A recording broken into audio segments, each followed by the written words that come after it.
When I met Brian's dad, he told me Brian was born ready, but I don't know if he meant for this podcast or just for being a fish For stats all of it. master.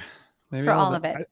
I honestly don't know if he's figured out what it's for, to be totally honest at this point. That's fair. For something. We're here. We are here to recap the two SPAC shows, of course. I guess before we start, really sad day. I think we all knew for the past 2 years or so, James Casey had been battling cancer, and yeah, it's really sad that he passed away. And yeah, I don't really know what else to say besides that. What else do we say? I mean, we say that, but I mean, he's too young. So talented. I think that the impact of his loss, but also of the work he's done, will stay with us for a long time. Yeah, I think, to your point, the man brought a lot of joy and a lot of happiness to a lot of people. And I think in a way that without him being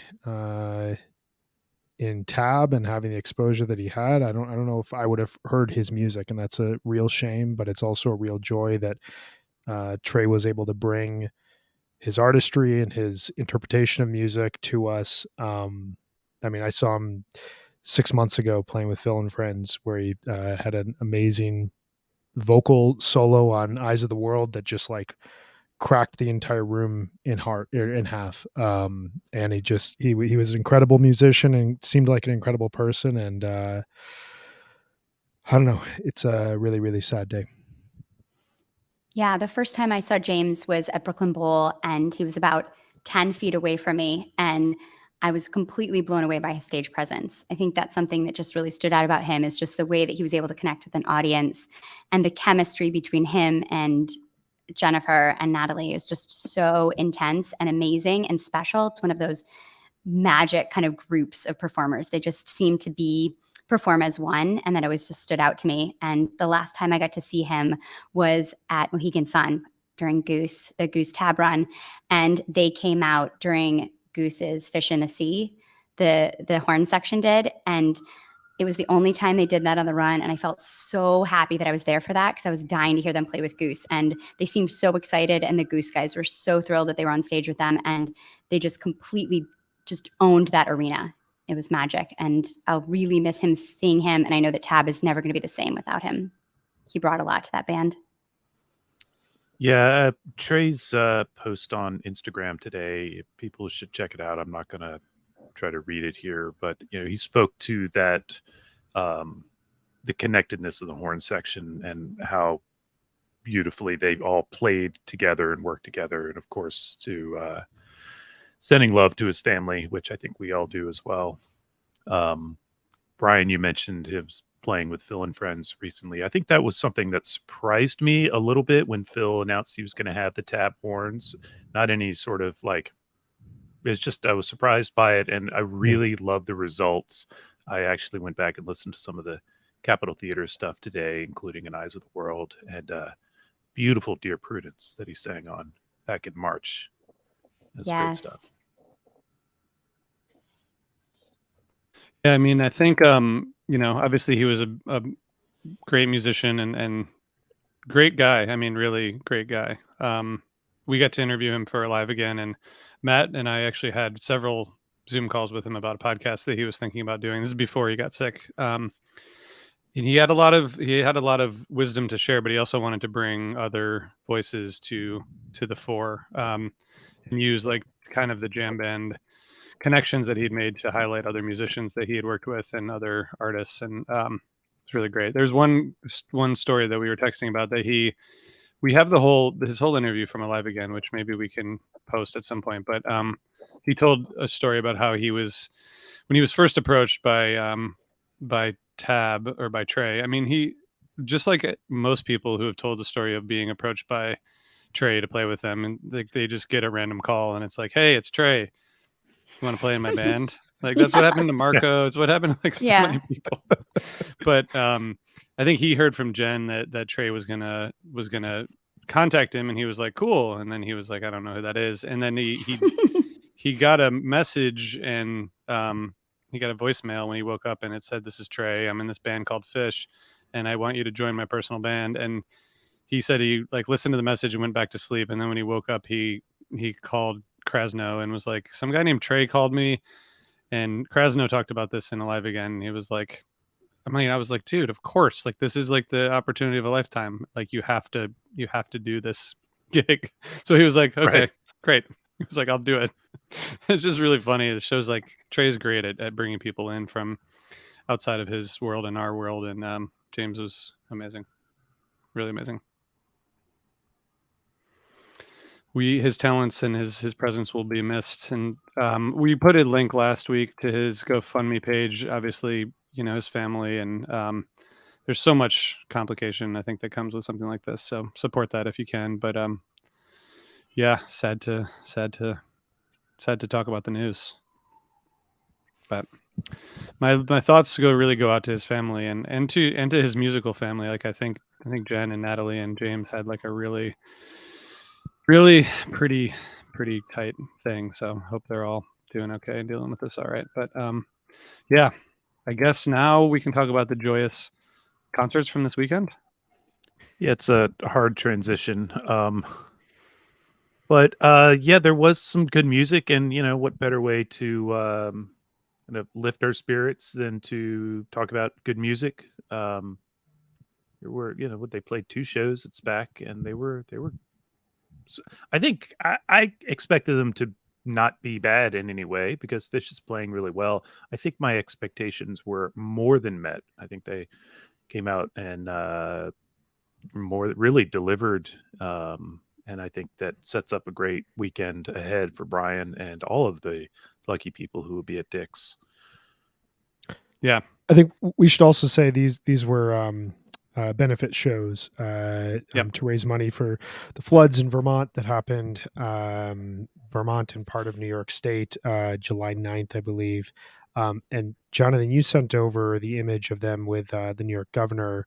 It appears that they raised $3 million from these shows, which is not just the jams, the money that is raised and is going to go to good causes there.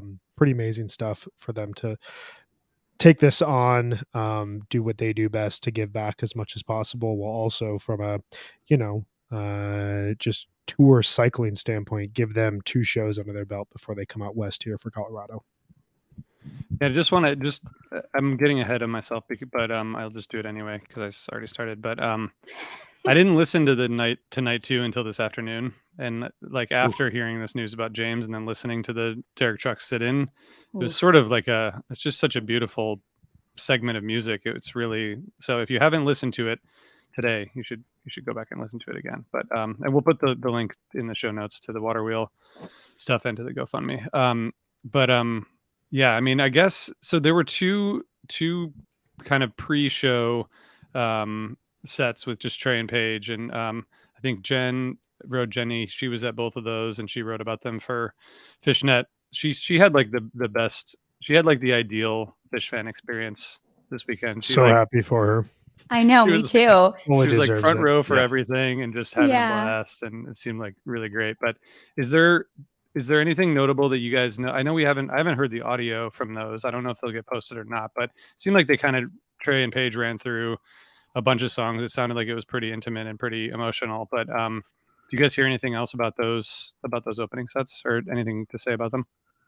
Well, they played some stuff they haven't played in a really long time, right? Like Talk, which is pretty exciting. And yeah, if you haven't read Jen's recap on Fishnet of those shows, I think it's worth reading. It's pretty incredible. It sounds like it was pouring rain the first night, and everybody, which is, just so ironic at a flood benefit, and that everyone just kind of stuck it out and realized like, we're just going to get absolutely soaked. And it seemed really intimate. Paige had his grand piano, and, Trey was just out there with his guitar, and it looked like it was a really beautiful event in like a very small wood theater.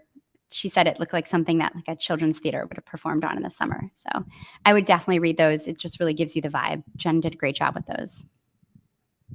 Yeah, it's the setting is gorgeous, and yeah, great set lists. If I could, Brian and Robert Sleep, Talk, Strange Design, Mountains in the Mist, Sample on the Friday, and then Water in the Sky, Farmhouse, Driver, Miss You, Waste, Evening Song, Joy, and Back on the Train on the second show. And they Wow. were, oh, Trey teased Welcome to Munchkin Land after Water in the Sky, said he had no clue that the previous day when he had been teasing that, and we'll talk about that. So first night during the Fish show, he'd been teasing that, and he said he had no clue that was the anniversary of the release of Wizard of Oz, which is interesting, because, man, he really does lean into that. And again, I guess we'll talk about that. But, just so cool, Trey and Paige together on this tiny stage. Like, I don't want to say I'm jealous because I'd like to be above jealousy, but I wish that it had been me there. I will say that. Yeah, same. I'm really here for just like future Trey Page collaborations. We've been really lucky with Totally. these over the Yeah. last, kind of a product of the pandemic, those videos that they released, and then the December album and the January record that came out this year. I mean, it still gets a ton of spins for me. The two of them playing music together outside of the larger project seems to be adding a lot of intimacy and a lot of just communication and collaboration between them that I'm super into. I'm here for that, like, ever growing bromance. Yeah. those two. Yeah. The more they get to Musical know each other. bromance. Yeah. Let's have an album for every month of the year. How about that? That's what I'm hoping for. So okay, so that the first night, I didn't watch either of the webcasts. I know everyone else did, and that's just part of why I'm not as cool as everyone. But we have this first. He said First it, not set. me.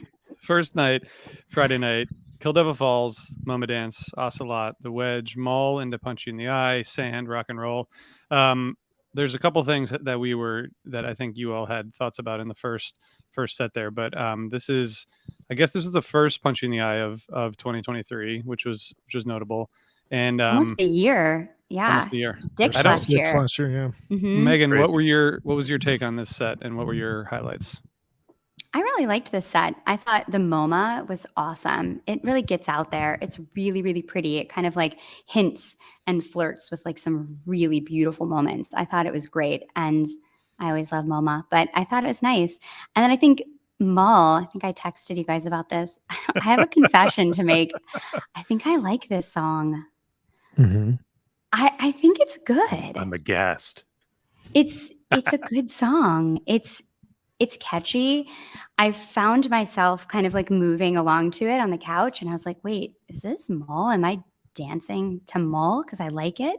Yeah. And I love when they start jamming it now and they kind of like pulling it apart at the seams. The last few times I've heard it, they've done that, and it's been great. And a beautiful segue into Punch You in the Eye. I thought that sounded great. And then the sound was really fun. Go ahead. I was like humming and singing along to Maul, like walking around the house the other day. So definitely is like one of those things that stays with you. So It's got a hook that kind of lasts. Yeah. Pretty awesome. So good job, you're Mike. not alone. You're not alone, Megan. Look at that. Yeah, I'm a fan of it as well. I do wonder if I'm a fan of it because it is the Mike song that seems to stretch itself out there and go for a walk every so often, just a little bit. We've had a couple micro jams out of it, notably in 2022, that were really good. I feel like there was one from this year that I'm just blanking on because there's been so much good fish. But I enjoyed the version from Friday night. It definitely felt like it kind of wandered a bit astray from Mole. And then, like you said, the segue into Punch was great. The MoMA was really killer at the top. That like second song, reliable jam vehicle that doesn't go too far, but just allows them to stretch their legs. It just seems to give them kind of a breath of fresh air as they go into a show. And it does seem to impact where the show goes later on because they've already gotten over that hump of that kind of first jam. To me, though, the highlight of this first set was that Sand. The Welcome to Munchkin Land teases, trying to figure out what it is, trying to do my Wizard of Oz, history deep dive while listening to the show. And then my son yelling at me the next morning because I kept whistling it over and over again. And he was just like, will you stop? It's not Munchkin Land here. Will you please stop? You're like, I don't know. It might be. There are a lot of small people here. I don't know. I was like, he keeps telling me I'm 6 foot. I'm like, I'm not. And I'm unfortunately 5'8". I'd like to be taller, so there are issues in this home around that. The last thought I have just is like it was really impressive how he just continuously returned to the riff and nailed it along with the peak. You know, it wasn't just this one, like a San Jose, tease in there, or third third stone from the sun. It was like an actual part of the jam. It was really impressive. Yeah, that the sand is my obvious highlight, and the way he kept flogging that. That sounds negative. Maybe I don't want to. The way he kept returning to and staying on that theme while the rest of the band was still very heavily grooving on sand was really cool to hear. It was certainly unique, and it was a lot of fun. Really, really solid first set. So let me just ask you guys, and we'll see if anyone in the chat has an opinion. But I think the only thing that I would ask is the 8-minute rock and roll. How do we feel about that? I'm good with it. Great set closer. Look, if they're not going to open the set with rock and roll, it's not going to be a 25-minute version. Also, it's not 2009 anymore. So, or 2010, whenever it was, they used to do that kind of stuff all the time, like Rock and Roll Drowned or Down with Disease. This is not then. So I think they could have ended the set on sand, but they weren't at 75 minutes yet. So they needed to do something, and it rocked. Okay. All right. Loaded is my favorite Fish cover album. Rock and Roll is my favorite Fish cover song. I'm here for it regardless. I take a slight bit of offense at the suggestion that they shouldn't play it if it's 8 minutes, but seeing as you look like you're on the set of The Shining right now, I'm going to give you a bit of a break here, and say he does have twins too. He does, and say, if you were 2 rows in front of me at Dick's and they played an 8-minute rock and roll, I would challenge you not to be jumping up and down, and I know that you would. You would. Fair. Yeah. All right. Karate chops and everything. He would be straight up jumping up and down. So happy. So happy. Fine. I'll retract my comment. All right. Set 2, a classic 5-song second set here. Classic as in, that's what we all want. Evolve, Wave of Hope, into Simple, into Fuego, into Chalk Dust Torture. I want you all to talk about this because I know everyone has thoughts. I will say that Tom talked at length about Evolve in our new episode of Undermine, where he and Benji talked about a bunch of the new songs, and it's clear that he and Trey both like really, really love this song. So it's really cool to see them playing this as a second set opener before they go back into the jams. But Brian, I know you liked this set a lot. I love this set. I love this show. I think this set and the larger show gave me throwbacks to Lock-In 2016. Obviously, this wasn't initially planned on the tour routing, but that was the weekend before Dick's 2016. Very, very strong opening night. Pretty solid second night with a really cool version of Light, and it preceded what was an incredibly strong Dick's run. Who knows what's going to happen this weekend, but just hearing them come out and play 3 weeks after they closed the MSG run with just this level of musical communication and just willing to dive off the deep end was something to behold. Simple I found really interesting. I mean, I love the Wave of Hope, but Simple I found really interesting just from a listening back standpoint, and it kind of made me think about these like moments when we're in a really, really great year of Fish and the band has kind of come across different styles of music that they tend to jump to from an improvisational standpoint. And this version and a lot of jams like this don't tend to break a ton of new ground musically, but they explore a lot of areas that the band has gone back to throughout the year. And it just feels almost like an encapsulation of 2023 Fish within this jam. I thought it was a full experimentation. You had that spacey area in the middle of it. It kind of built up to this almost demented groove. It sounded at one point like it was going to go into Sanity, had a nice peak, and then some space towards the end. It just full ideas. Doesn't sound like the band's like trying to connect with each other. It's just one member plays something, another member responds, and it's just that back and forth conversation that we go for. So I loved it. We also had to update the 20-minute back-to-back jams and Fish history chart because now twice this year we've had this happen. This is the 1, 2, 3, 4, 5, 6, 7 with a caveat 8 times because one time there was a set break separating them. Doesn't count. Pretty cool stuff. Wait, Doesn't Brian, really it count. doesn't. Yeah. But has it ever happened twice in a year, where there's been 2 back-to-back jams twice in a year, like No, this year? this is the first time it's ever happened, according Wow. to my research. A very strange planet we live on. It is. I have just like a strange caveat stat. Can I just provide it here really quickly? Because I was Please. thinking about this. So this has happened. All right, if you don't want to count Yem, this has happened 6 times. I'm going to count Yem because the versions I'm counting are very heavily jammed out versions of Yem, and we have heard some 17-minute versions of Yem. So pipe down there in the front, young man. So I was thinking about, like, how do we quantify how rare this is that this has happened? Because if you catch one of these things, like, this is not a thing you can even predict or expect or hope for. And I went through a list of rare Fish songs that have been played more times than Fish has done back-to-back 20-minute jams. And I have a short list. Can I share them? This is not, you can go to fish.net if you'd like to. Wait, Brian, can you say one more time what this is? What is it? So these Yeah, are rare Fish songs that Okay. have been played more times than the band has done a back-to-back 20-minute jam. Okay. So these are I like think songs that are like I got it very, now. very specific for you to hear. So, like, for example, NO2 has been played 9 times. Shafty has been played 10 times. Great Gig in the Sky 12. Soul Shakedown Party 13 times. Keyboard Army 15 times. Albuquerque, a huge shout out for Dix this weekend. Yeah. Only 16 times. And Shaggy Dog has been played 17 times. So just to put into context how Wow. unique it is that a person would catch a back-to-back 20-minute jam. Amazing stuff. I hope they do all those at Dick's this year. All of those and back-to-back 20-minute jams every night, Yeah, just so I can walk out. exactly. I can't. I need to. You won't see walk the, out. You'd be like carried out with that. Brian, can you send us like a piece of graph paper with this written out? I'll do it Or right now. just screenshot your I'm just gonna your throw beautiful it. mind drawing that you have for this. This set is really pretty awesome. Yeah. They're just Yeah. it's so effortless, the whole thing. Just going through Wave of Hope into Simple, into Fuego, into Chalk Dust. Just Mhm. it feels like one big segment, and Yeah.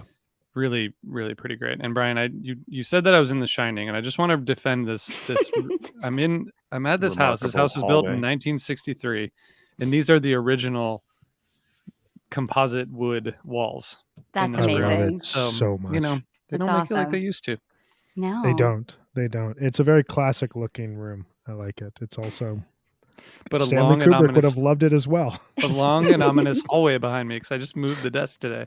Pretty into the architectural design and interior design of most Stanley Kubrick films, regardless of the outcome of characters in those movies. Fair. What's this? What podcast am I on? Sorry, that was my fault. Go ahead, Jonathan. Okay. Just kidding. I love the decor too, RJ. But I wanted to say a couple things about this set. Brian has said a lot, and so I probably won't Too much. go long. But when they started Evolve, I think we know that, as you mentioned, RJ, Trey, and Tom are both very into this new song. I think we 4 are also. And Brian and I both were like texted like, "Oh, Evolve, yes," because we are pulling for this song. I saw other people Yeah. on social media like, jam Evolve, you cowards, and we really were looking forward to that happening at Dick's, maybe Saturday or Sunday. But they didn't do it this time. But still nice that they're playing it. We like it. And then this segment, the rest of the set, just really does it for me. This Wave of Hope is so good. I listened to this again in the car yesterday. I was on a very long drive, and it was just perfect, arguably perfect. Wave of Hope goes just deep and is outstanding. And then when it resolves into Simple, you guys all know that I don't love Simple, but I like Simple, and obviously they do good things with it a lot of the time these days.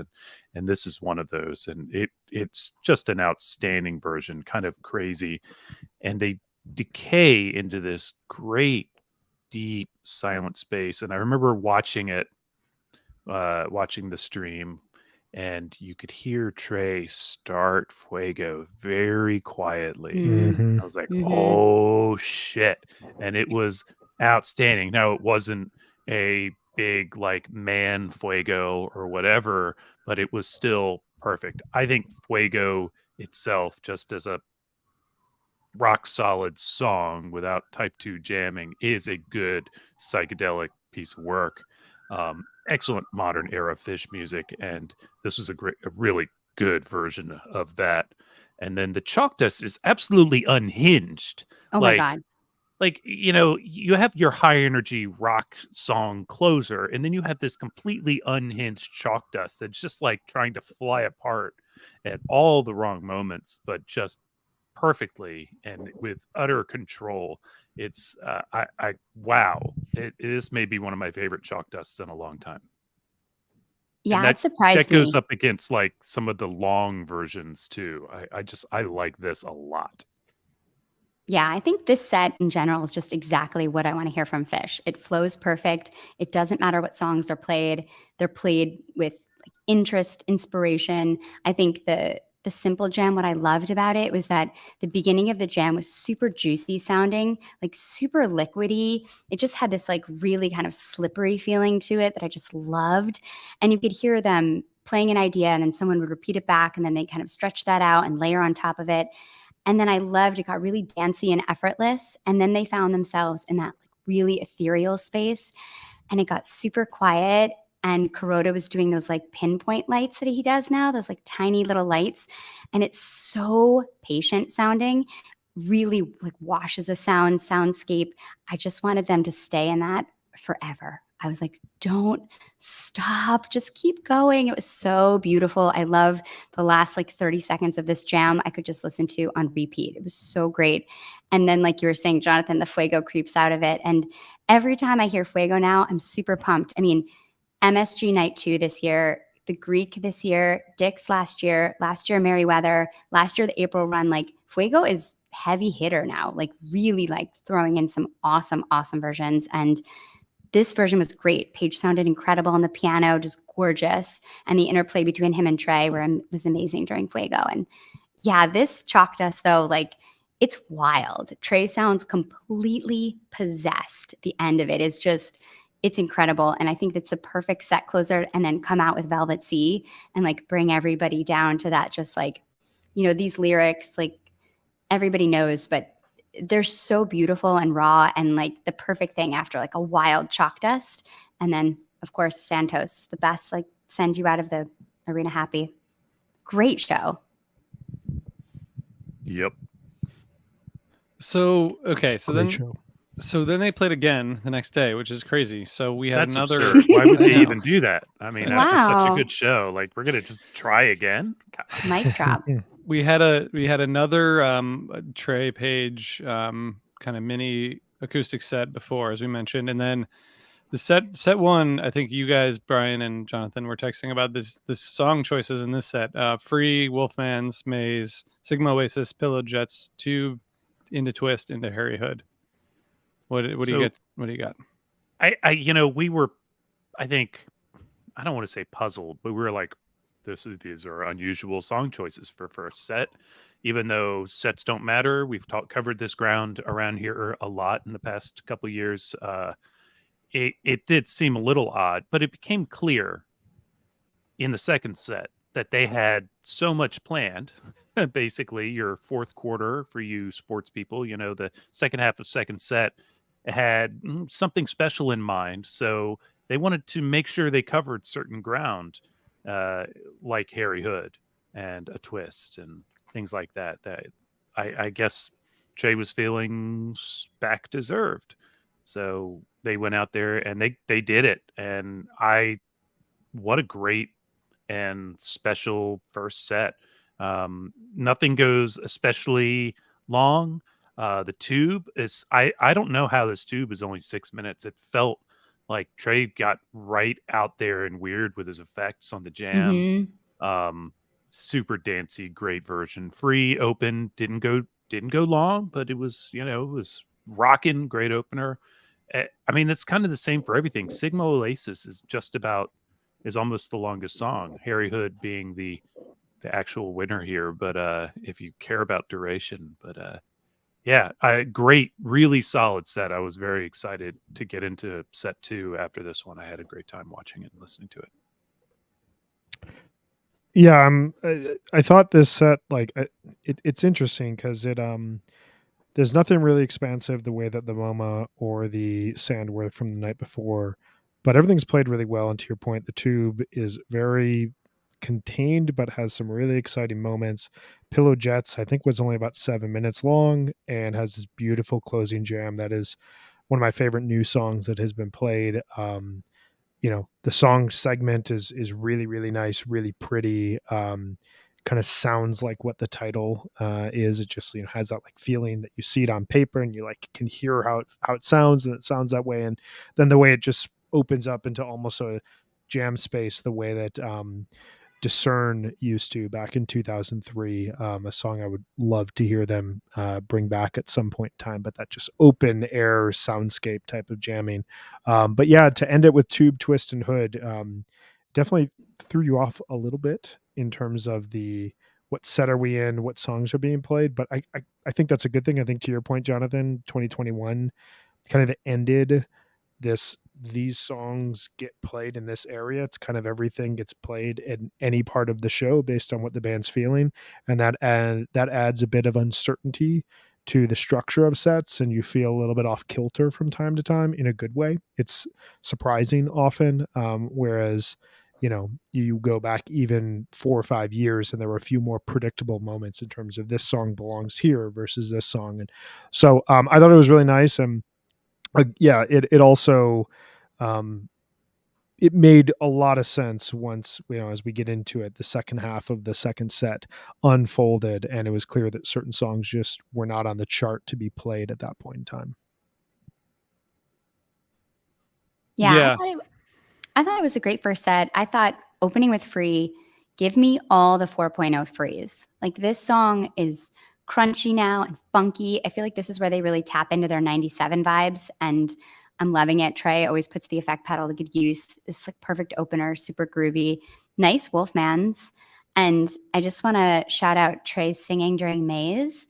He was like, the course that my tread had already traversed. He's like giving it a little bit, and I'm here for it. I want to like go karaoke singing with Trey. We can sing like show tunes. That would be amazing. I feel like it would be so fun. I feel like he's really leaning into his like Broadway vibes, and I'm here to support it. Imagine he has some dance routines like memorized with the lyrics, and it would actually be very impressive. Be still my heart. Stop. Stop. I think there was a time, I think that we talked about this in the spring where it felt like it was like a little overdone because he was doing it on like every song, but he's found the balance, I think. I think so too. And it's it sounded kind of fun. Yeah, it was good. And I also just want to shout out Pillow Jets. I love this song so much. And the synths that they brought in the chorus sounded very Goose-like to me in the best way. I was here for it. But then you hear this like big thematic languages, like conjures of thunder, and then you're like, okay, this is still fish. It's still fishing. Like Goose. I don't think Goose. This can get a little creepy. Yeah. True. Sorry, I just mentioned Goose. I had to do it, but it just made me think of that, and I'm into it. This is the first time that Harry Hood has closed set 1 since 1999. 9/28/99 at Oak Mountain. Whoa! Wow! Set 1 closer. That's for Harry Hood. crazy. I mean, that's also the year that Derek Trucks played with Fish last, right? Whoa! Don't try to connect any dots around here. That's crazy. What are you, a Fish fan? I promise you, Trey was aware of that stat before Saturday. Well, he definitely knew that they weren't going to play. I mean, they actually, now that I say that, they should have played Hood with Derek Trucks, but maybe knew that they wouldn't. They probably, because he had been clearly practicing those songs. Good stat, Jonathan. Great contribution. We're rolling. Earning my pay right here, right now. Down with Disease, into Ghost, 2001, Golden Age, into Everything's Right, Life Beyond the Dream, First Tube, Possum. Those last 5 songs with Derek Trucks on guitar. And this was pretty cool. It was a good set. I mean, the Ghost was really like it was getting pretty deep, I think, with the Down with Disease and the Ghost. But the Golden Age, Everything's Right, Life Beyond the Dream, first two, but Derek Trucks are just, it's awesome. The way that he, well, we can talk about it. I mean, the way that he was, Talk about what it. he was adding, I think was just really pretty special and pretty different from even what you would hear him play and at like a Tedeschi Trucks show. He was adding a layer of melody that I think was just really impressive. Jonathan, do you want to start? Yeah, so I want to take this in two halves because this set, unlike most Fish sets, it absolutely has kind of a delineation, and it's the first bit before Derek comes out is great. Down with Disease is good, not overextended, but it stretches a little and goes nicely into the Ghost. And Ghost is also same story, right? It's not super long, but it stretches. It's longer than your average first set Ghost that we've been getting a lot of in the recent times. And the drop into 2001 is killer. And then they bring Derek Trucks out, and we're all like, "Oh, damn, here we go!" And they start playing Golden Age, and I think I'm going to speak for a lot of Fish fans out there when I say what. However, Yeah. very quickly we were like, "Oh, damn!" Because while I don't know any of us would have written down this song if we're like 10 songs Derek Trucks plays with Fish. It's probably not making our list beforehand, but he really brought some great shit to this song. And I was very happy they picked it. And then, it goes on. I think Everything's Right is a pretty reasonable selection for him. It's it's Yeah. a rock song, and Derek Trucks, he can play a rock song, and it was great. It was a really nice version. Could they have continued and finished the entire set with just drawing out Everything's Right? Yeah, but they didn't. They did this A Life Beyond the Dream, which again, in the moment I was like, oh, that's an interesting choice, and it was amazing, and it was one of my favorite versions. And then I remembered that Derek and Susan joined Tab at Lock-In for this song and a few others, but they did a beautiful version of this at Lock-In in 2019 that Oh my God, I Susan hadn't singing been in back that. to. Oh, so Oh my good. God. She I know sounded so when good. they started playing that, I was like, I'm sure everybody was like, is Susan coming out? Is Susan coming Yeah, out? right. Because her vocals on that just, oh my God. I had forgotten about that version until after the fact, but I really enjoyed this. And I know I texted you guys. This is my favorite Fish version of this song right now, because it's just gorgeous. And First Tube, probably one of my favorite Fish first tubes in a long time. I think you guys know that I kind of find a lot of Fish versions of this song a little bit rote, particularly when it's a set closer. This one was obviously more than that. It's pretty great. And Possum is the most obvious pick in the Fish catalog to bring out Derek Trucks. And so thank God they did it for the encore. It ripped. The only thing that would have made it better is if they had wrapped it up with Mustang Sally. This is Brian would have thrown something. Is this the second time? It's the second time they played Possum with Derek Trucks, or more than Yeah. that? Yeah, they played Once it on in 7/7/99, 99. correct? Mhm. Yeah, when Derek was like 5. 12. 20 years old, just It was insane. probably, I yeah. mean, we yeah. were watching and we were trying to figure out how old is Derek Trucks, and I was like, I think he's pretty young. And then I looked him up and I was like, oh my God, he's only 44 years old. Like the amount Yeah. of people that I know in Wow. their early 40s who are, I mean, the dude was playing with the Allman Brothers at like 13, 14. It's insane. I mean, I saw him. They dragged him out for a song one of the first times I saw the Almonds, and it was a long time ago, and he was young. Though Wow. not that much younger than me, but he was looking a lot younger at the time.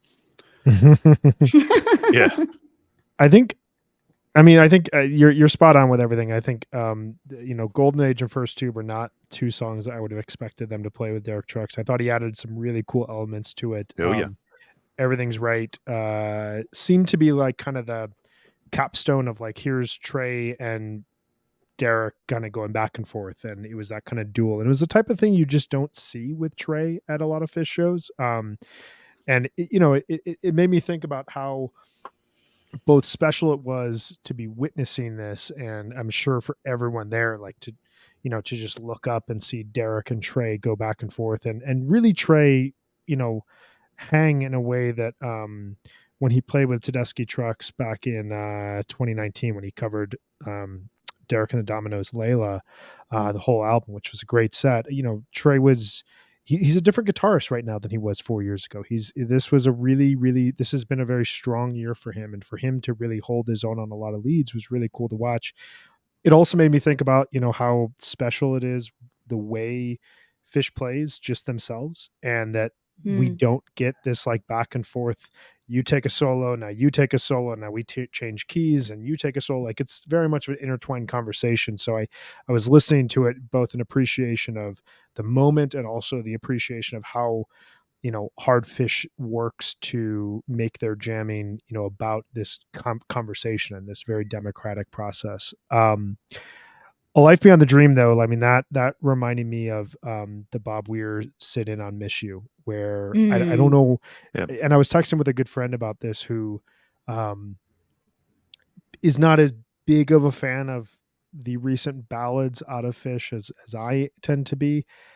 And he heard the song and immediately went to that Miss You version, was like, I don't think I'll ever hear the song the same way again. And so to have that ability to like give perhaps some skeptical fans that don't want to take a pause in the middle of set 2 to be reflective and think about friends and think about people that we've lost and think about how special this life is, to have a performance that really kind of shines through for them. I think that's a win in a lot of cases, because it's a really good song. And I think, it's one of those songs that, people should just really reflect on how important it is to Trey when he's singing this. So I really like that. And Possum, man, the Chugel at the end of the show. I don't know anybody who doesn't like Possum. If they don't, I don't know what's wrong with them. Maybe they're the type of people that don't like 8-minute rock and rolls. I don't know. It's a very narrow Venn diagram that you just described. I can't imagine this too was many closing people get in. into that. This was probably the best Possum of all time. I don't know, because I didn't listen to it, but I assume it was great. I only want to hear Possum with Derek Trucks now. So missing out. How about that? Oh, That seems fair. I mean, right? that's fair. there's a conversation to be had here about, and maybe this quick hit is too long for us to do it, but about Fish doing with sit-ins, guests. I mean, we've touched on it before. I know there are a lot of people who generally say Fish with guests doesn't work. There are key exceptions to that we could rattle off, and we have in our texts, and Neil Young, that these things do sometimes work, sometimes they do not, BB King, but this is a good one. I don't think that Fish as a band that is known for jamming is the modern kind of archetype of jam band. I don't think they're really built for jamming with extra people. I think it requires Which is why too I much think they don't do adjustment it. to who they are. I think so too. They know where their strengths are. They know what works and what sometimes doesn't. They've all of those sets that we've listened to and gone, they were up there, and maybe they've gone back and they probably treasure those moments. Like, there's no question that Trey would probably say jamming with BB King is a big fucking deal. But maybe it doesn't come off musically as well as other things. But anyways, I think my point is lost on me completely. I've gone on too long. Please save me and bail me out of this hole. No, you're I good. mean, I get what you're saying. I mean, I think that I don't think yeah. that they're trying to jam with their guests, which is why I think they don't have a lot of sit-ins, because they want to jam and they do something very particular that their fans want to see them do. And so I think for them, having a guest is a big deal. I mean, when was the last guest? 2016? I mean, is there been one since then, right? It was New Year's Eve. Dave Matthews sat 2016. in Mexico? on Mexico, which wasn't really, it wasn't even in this country, so it doesn't really count. But Mexico I mean, like, count it's for just, stats. Mexico doesn't count. know So, they don't do a lot of sit-ins because that's not what they do. But I think that this one really worked because musically, Yes. I thought it was awesome. I think that bringing someone out who's known for this, like Allman Brothers classic rock, and playing a TV on the radio song with them is just like fucking genius. Like who would have done that except for Trey? And it was great. And when he comes out, when Derek comes out, just listening to that, I listened back to the audio today. It's just unbelievable. The crowd is going crazy the whole time. And then the minute he plays that first lick, it's just goes nuts. And I love that he got that moment and that Trey got to have that moment with him, and how cool that this person that played with them, 24 years ago when he was so young, got to play with them again and do it in this incredible, it's SPAC, for this great benefit. And I just thought it was a great sit-in. And I think this everything's right gets to some really beautiful music. And like you were saying, Brian, it's not this deep jam, but it's them talking, and just hearing two geniuses like converse through musical instruments like that is such a gift. I loved it. I thought it was gorgeous. It was like really beautiful. It felt like Trey was like leaving these like little breadcrumbs, like walking down a path and like leaving breadcrumbs, and Derek was like picking them up and taking them along. And it felt like they were really in this together. And watching the video of them is incredible. Just watching them like look at each other and play, just so focused, and watch them have fun together. It's just, to me, it was really special. And I'm a huge Life Beyond the Dream fan. And so I knew they were going to play this, and to hear them play such an emotional song with Derek's guitar, I mean, he has such an emotional tone. It's just like, it was perfect. It was great. And I thought that the echoing in First Tube made this song sound really ominous and kind of foreboding in a way that usually it just sounds triumphant. And this gave it like this other layer, because Nice. Derek was like mimicking it, or just a step behind it almost. And it just gave it this like different vibe. And I thought, like, wow, I never heard First Tube sound like that. To me, that was really cool. And Derek's solo at the end it's just like that joyful country, like uplifting, just so different from Trey's solo that he does at the end. I thought it was awesome. Can I just say quickly that, I mean, I think the sit-in that, they played Life Beyond the Dream with Derek and Susan at that lock-in. I mean, that is like a really just all-time version of that song. So this is probably right behind it. Maybe they I should think just I've listened only to play that it like with them. 100 times. Yeah. No, not Play only only with play them, with then them. we wouldn't hear it enough, RJ. This is my Mhm. number one Fish version. They could just That'd come be on the number tour one just to do that. And, Just Okay, come out I'd there. allow that. I would Yeah. go on a dual headline Tedeschi Trucks Trey Band Tab tour, by the way. I just want to Ooh. put that energy you go. Heck into yeah. the universe. I like Like, that. Each band take one long set with a little cross-pollination. I mean, if only Tab had ever done a co-headline set with another band before to kind of set If the, only. the historic template. It's like One thing I M&Ms just and peanuts, it'd be great together. Yeah. I'm into it. There's actually a jar upstairs that I might have to dig into after this. One thought, just I said this a little bit earlier, but to your point, Megan, like First Tube and Golden Age, those songs sound rooted in like turn of the century, like New York dance, industrial, indie culture. You think about TV on the radio and all the grooves that are in those songs, and you think about First Tube and that and Sand being written right around each other after Trey was spending a lot of time, listening to that type of music and almost like absorbing rave culture at the end of the 1990s. And to have this like steward of Americana music and Americana jam put his voice in there, via the guitar, it reminded me a lot of like the inspiration of what makes Fish so special is they're often combining styles of music that should not necessarily work together based on our preconceived notions of what works together, and yet they end up working really well. And so you got that in this, and that was really special, really interesting. I don't know, it was I have to imagine for anybody who is in attendance, it was one of the more special Fish shows that they've attended. And I think the fact that we get these so rarely is both a benefit, because you go into Fish knowing you're getting Fish and you're getting what Fish is presenting you. But when you catch one, man, you caught something really special, similar to when you catch back-to-back 20-minute jams, but I digress. Or Shafty. So We have. I just want to say that we are going to be bringing you quick hits every day after Dick's, and Yep. What? Yeah, yeah, Dick's. so we. Oh my God, Dick's. I know Brian, you're we seeing have. fish this week. We have just a couple days until Fish plays again. I can't do the math, but not very long. I've got a clock going right Math now. is I for know losers. Do exactly you what's happening. imagine Brian has like one of those like giant countdowns that's like the This is my second Super going Bowl. down? This And is I my wanted to- Resets Super it Bowl. every September. If it's okay with you Every- guys, I think we should end with this comment from Glenn Russell. 30 years ago today is Fish's first show at the Greek. The last show of their summer tour, 93, 8/28, 93. It has an amazing, you enjoy myself, amazing antelope. There's a stash that's really killer. What a great tour and a great set closer. Or End of tour the closer. August You guys should 93 check that out. tour. Amazing.